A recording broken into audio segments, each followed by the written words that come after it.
उनका रब उन्हें अपनी रहमत और खुशनूदी की और उन जन्नतों की खुशखबरी देता है जिनमें उनके लिए दायमी नेमतें हैं। इनमें वो अबद तक रहेंगे। बेशक अल्लाह के पास अजीम सवाब है।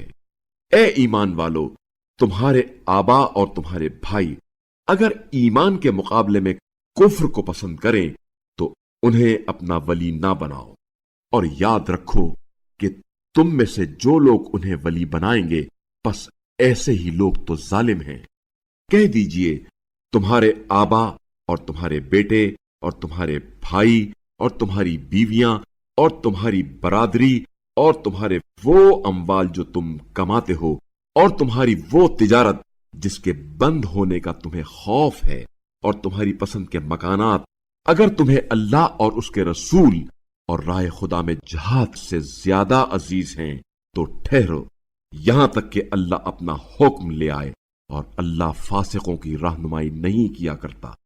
बतहकीक बहुत से मकामात पर अल्लाह तुम्हारी मदद कर चुका है, और हुनैन के दिन भी जब तुम्हारी कसरत ने तुम्हें गुरूर में मुब्तला कर दिया था, मगर वो तुम्हारे कुछ भी काम ना आई, और जमीन अपनी वसतों के बावजूद तुम पर तंग हो गई।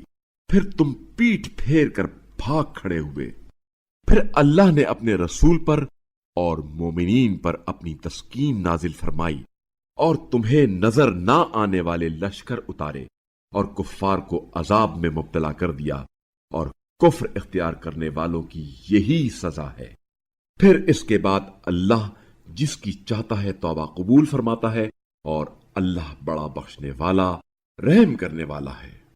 ए ईमान वालो, मुशरिकीन तो बिलाशुबा नापाक हैं, लिहाजा इस साल के बाद वो मस्जिदुल हराम के करीब ना आने पाएं। और अगर मुशरिकीन का दाखिला बंद होने से तुम्हें गुर्बत का खौफ है तो उसकी परवाह ना करो। अगर अल्लाह चाहे तो जल्द ही तुम्हें अपने फजल से बेनियाज कर देगा। यकीनन अल्लाह बड़ा जानने वाला, हिकमत वाला है।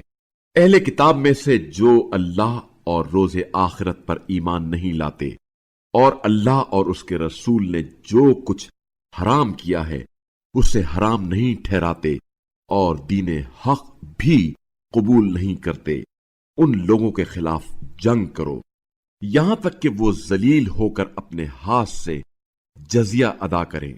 और यहूद कहते हैं कि उजैर अल्लाह का बेटा है, और नसारा कहते हैं कि मसीह अल्लाह का बेटा है। ये उनके मुंह की बातें हैं, उन लोगों की बातों के मुशाबे हैं जो इनसे पहले काफिर हो चुके हैं। अल्लाह इन्हें हलाक करे, ये किधर बहकते फिरते हैं।